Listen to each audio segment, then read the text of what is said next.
स्वागत है आप सबका हमारे YouTube चैनल कॉमिक स्टारर पे। और आज हम शुरू करेंगे मनोज कॉमिक्स में क्रूक बॉन्ड की एक और comics, super agent crook bond का नया हंगामा। तो चलिए शुरू करते हैं। क्रूक बॉन्ड का नया हंगामा।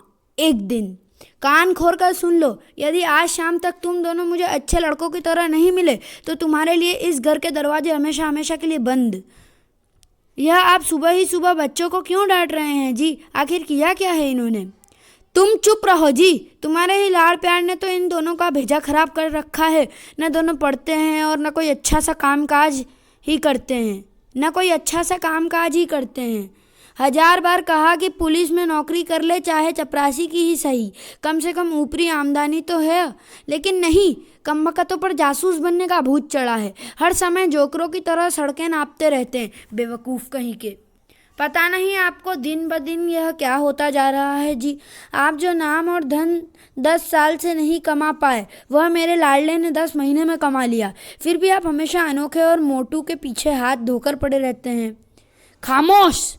बच्चों के सामने मुझे यानी अपने पति को नीचा दिखाते तुम्हें शर्म नहीं आती? बस बस जी, यह सुबह सुबह मुझे आंखें मत दिखाइए। यदि मुझे गुस्सा आ गया तो फिर आपके हनुमान बाबा जी भी आपकी मदद के नहीं आएंगे। आई? ठीक है, ट्रे टेबल पर रख दो और जाकर रसोई घर में अपना काम देखो। चलो बच्चों, तुम दोनों मेरे साथ चलो, वरना ये तुम दोनों का सारा मूड खराब कर देंगे। आप ठीक कहती है मम्मी, चलिए। निकम्मो, जाते हो तो जाओ, लेकिन मेरी बात ध्यान रखना, यदि आज शाम को तुम दोनों ने यह जोकरों वाला भेष नहीं बदला तो मुझसे बुरा कोई नहीं होगा।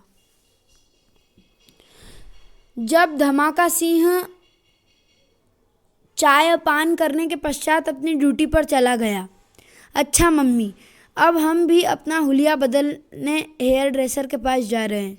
हुलिया बदलने? मैं कुछ समझी नहीं।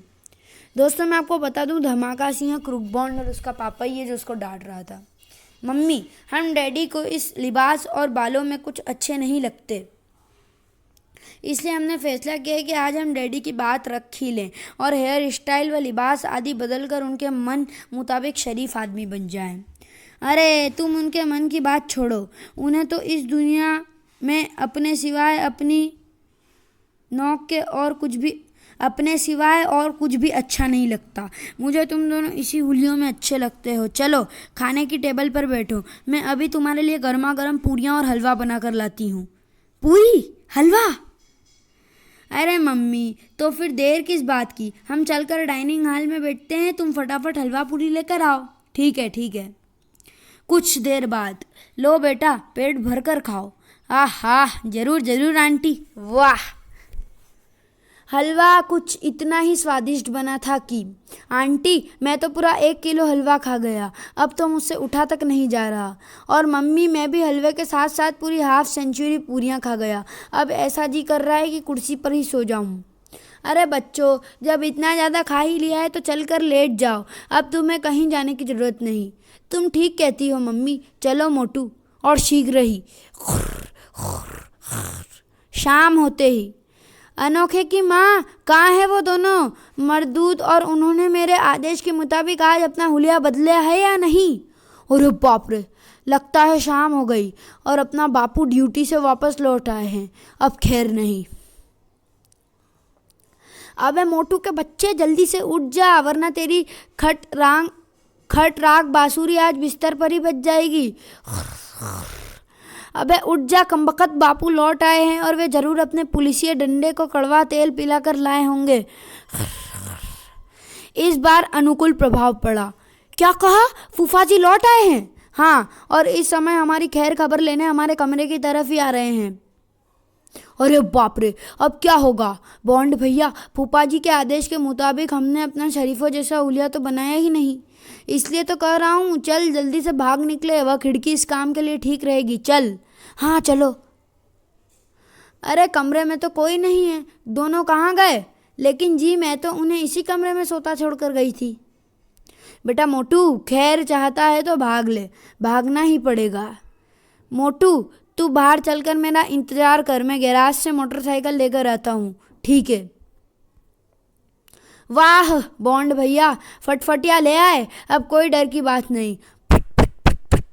जल्दी बैठ मोटू, बापू इधर ही आ रहे हैं। उन्होंने फटफटिया की आवाज़ सुन ली है। हे राम, अभी बेटा। और मोटू के पीछे बैठते ही, अरे ठहरो उल्लू के पट्टो, जाते कहाँ हो? आज मैं तुम्हें नहीं छोड़ने वाला। परंतु अब भला क्रूकबॉन्ड और मोटू धमाक सिंह के कब हाथ आने वाले थे। कमबख्त बचकर भाग निकले। खैर, देखूंगा कब तक वापस नहीं लौटते और कब तक मेरे हाथों से बचे रहते हैं। इधर कुछ देर बाद क्रूकबॉन्ड ने अपनी फटफटिया एक सैलून के सामने रोकी। मोटू, तुम चलकर कटिंग कराओ, मैं तब तक बाजार में अपने और तुम्हारे लिए कुछ कपड़े व अन्य ज़रूरी चीज़ें खरीद कर लाता हूँ। ओके बॉन्ड भैया। फिर मोटू मोटरसाइकिल से उतरकर सैलून की ओर बढ़ गया और क्रूकबॉन्ड ने गाड़ी आगे बढ़ा दी। Modern salon. आइए श्रीमान, इस कुर्सी पर पधारिए। कहिए श्रीमान, आपको कैसे बाल रखने हैं? अमिताभ स्टाइल, धर्मेंद्र या जितेंद्र स्टाइल? मुझे किसी की स्टाइल के बाल नहीं रखने हैं, बस इस तरह की कटिंग कर दो कि मैं एक निहायत ही मासूम और शरीफ इंसान लगूं। समझ गया श्रीमान, अभी लीजिए। देखो भाई, यदि मैं ऊँघने लगूं तो मुझे जगाना मत, मुझे कटिंग कराते समय अक्सर नींद आ जाती है।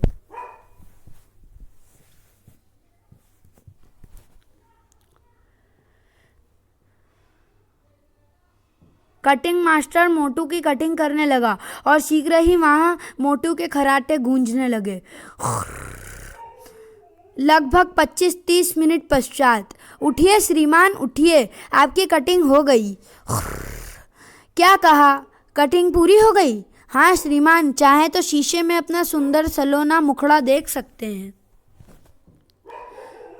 और मोटू ने जैसे ही शीशे पर नजर डाली, आई, अरे सत्यानाश हो जाए तुम्हारा, तुम नाई हो या माली? तुमने मेरे बाल इस तरह काटे हैं जैसे सरकंडे उठा रेतीला मैदान। क्या इसी को कटिंग कहते हो? श्रीमान, आप ही ने तो शरीफों जैसी कटिंग करने को कहा था, सो मैंने कर दी। देखिए ना, इस कटिंग में आप कितने भोले भाले और शरीफ लग रहे हैं। मैं शरीफ लग रहा हूँ या कोई चोर उचक्का? अरे मूर्ख, तुमने मेरे सुंदर बालों का सत्यानाश करके रख दिया। अब मैं बॉन्ड भैया और बुआ जी फूफा जी को क्या मुँह दिखाऊंगा? देखिए श्रीमान जी, आंखें दिखाने की कोई ज़रूरत नहीं, आपने जैसा कहा था वैसी कटिंग कर दी है। अब चुपचाप 5 रुपये दीजिए और अपने घर का रास्ता नापिए। क्या कहा? चुपचाप पैसे दूं और घर का रास्ता नापूं? ठहरो, मैं तुम्हें अभी मचा चकाता हूँ। कालू, शामू, जल्दी आओ। और इससे पहले कि मोटू अपना हाथ कटिंग मास्टर पर छोड़ पाता, ए मोटू, यदि अपनी खैर चाहता है तो चुपचाप जेब से पैसे निकाल कर दे दे, वरना कटिंग के बदले हम तेरे हाथ उखाड़ कर अपने पास रख लेंगे। आई आई, देता हूँ भाई, वेला हूँ, देता हूँ, लेकिन पहले मेरा हाथ तो छोड़ो, वरना पैसे निकलने से पहले मेरे दोनों हाथ तुम्हारे हाथों में रह जाएंगे। यह हुई ना शरीफों जैसी बात। हा हा हा हा। आह, उफ, कमबख्तों ने हाथों का फुटपाथ बना दिया। लो भाई, 5 रुपये और मेरी जान बख्शो। जान बख्शो। ठीक है, बख्श दी, लेकिन फिर कभी इधर का रुख मत करना, भूल कर भी नहीं करूँगा। फिर जैसे ही मोटू बाहर निकला, आए मोटू, ओह बॉन्ड भैया आ गए। अब वह मेरे इस हुलिये पर ज़रूर हंसेंगे और मेरा मजाक उड़ाएंगे। और हुआ भी वही। वाह मोटू भाई, क्या कटिंग कराई है। सच मोटू भाई, तुम्हें इस हुलिये में देखकर मेरे माँ बाप तो क्या, तुम्हारे माँ बाप भी तुम्हें नहीं पहचान पाएंगे। बस करो बॉन्ड भैया, बस करो, वरना मैं पागल हो जाऊंगा। अच्छा, तुम कहते हो तो चुप हो जाता हूँ, लेकिन मेरे भाई एक बात तो बताओ, भला तुम्हें ऐसी कटिंग कराने की क्या ज़रूरत थी? मैंने नहीं कराई, बल्कि इस सैलून के मूर्ख नाई ने सोते में मेरी यह गत कर दी। और मोटू ने क्रूकबॉन्ड को सारी बात बता दी, सब कुछ सुनकर। खैर, जो हुआ सो हुआ, कोई और न सही, परंतु डैडी तुम्हें इस रूप में देखकर अवश्य प्रसन्न हो उठेंगे। आओ अब चलें। लेकिन क्या तुम इस सैलून के गुंडों से मेरे अपमान का बदला नहीं लोगे? कमबख्तों ने ज़बरदस्ती मुझसे पैसे ऐंठे हैं। किसी और दिन इन्हें मज़ा चखाएंगे, आज समय नहीं है। हमें इसी समय सेठ गंगामल जी से मिलना है। सुना है उन्हें किसी से अपनी जान का खतरा है। ओह, यानी नया केस? हाँ, अब समय बर्बाद न करो और जल्दी से पीछे बैठ जाओ। हमें 7 बजे से पहले पहले उनकी कोठी पर पहुंचना है। लेकिन घर से तो तुम यह कह कर चले थे कि हमें फूफा जी के मन मुताबिक एक शरीफ आदमी की तरह ओवर हालिंग करानी है। वह भी ठीक ही कहा था, लेकिन सामान खरीदते समय मुझे अचानक ध्यान आ गया कि हमें आज शाम ही सेठ गूंगामल जी से मिलना है। ओह! और फिर क्रूक बॉन्ड ने मोटरसाइकिल आगे बढ़ा दी। बॉन्ड भैया, क्या तुम अपनी कटिंग आदि नहीं कराओगे? तुमने करा ली, समझो मैंने करा ली, एक ही बात है। दोनों में से एक ही शरीफ काफ़ी है। तभी क्रूक बॉन्ड को कुछ ध्यान आया। अरे, मैं एक बात तो भूल ही गया था। क्या? हमें कपड़े चेंज करने हैं। मैं तुम्हारे और अपने लिए नए कपड़े खरीद कर लाया हूँ। ओह, लेकिन हम कपड़े चेंज कहाँ करेंगे?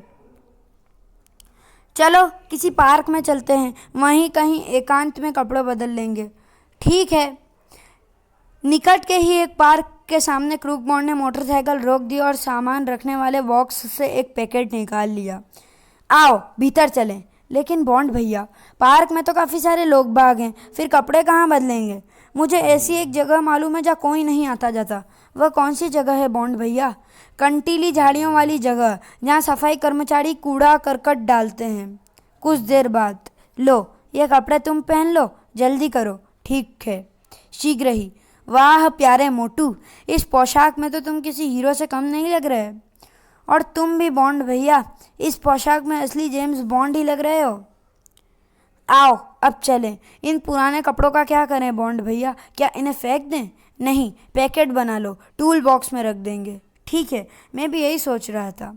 फिर दोनों ने कपड़ों का एक पैकेट बनाया और पार्क से बाहर की ओर चल पड़े। बॉन्ड भैया, सभी हमारी ओर ही देख रहे हैं। शायद उन्हें हमारे इन सुंदर वस्त्रों से ईर्ष्या हो रही है। हो सकता है, लेकिन तुम्हें किसी की ओर देखने की कोई ज़रूरत है। किसी की ओर देखने की कोई ज़रूरत नहीं है। तभी वह देखो, शायद वे ही हैं जिनके बारे में बॉस ने हमसे कहा था।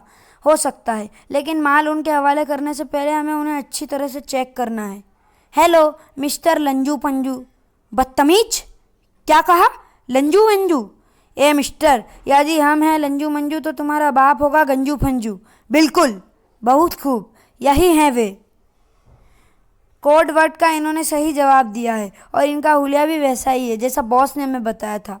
हाँ, ये वही व्यक्ति है। चलो माल निकाल कर इनके हवाले कर दो, इसके बाद हमारा काम ख़त्म। यह तुम दोनों क्या खसर पुसर कर रहे हो? जल्दी से हमें रोकने का अपना मकसद बयान करो और अपना रास्ता देखो। नाराज मत होइए उस्ताद, दरअसल हम यहाँ तुम दोनों का इंतज़ार कर रहे थे ताकि माल तुम्हारे हवाले करके अपने काम से छुट्टी पा सके। माल? ओह, ये तो कोई असामाजिक तत्व मालूम पड़ते हैं।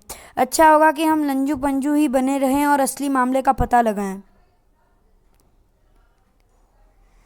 लाओ, कहाँ है माल? यहाँ ज़्यादा देर तक बातें करना हमारे लिए हानिकारक साबित हो सकता है। वैसे भी आजकल पुलिस शिकारी कुत्ते की तरह हम जैसे जराम पेशा लोगों की गंध सूंघती फिर रही है।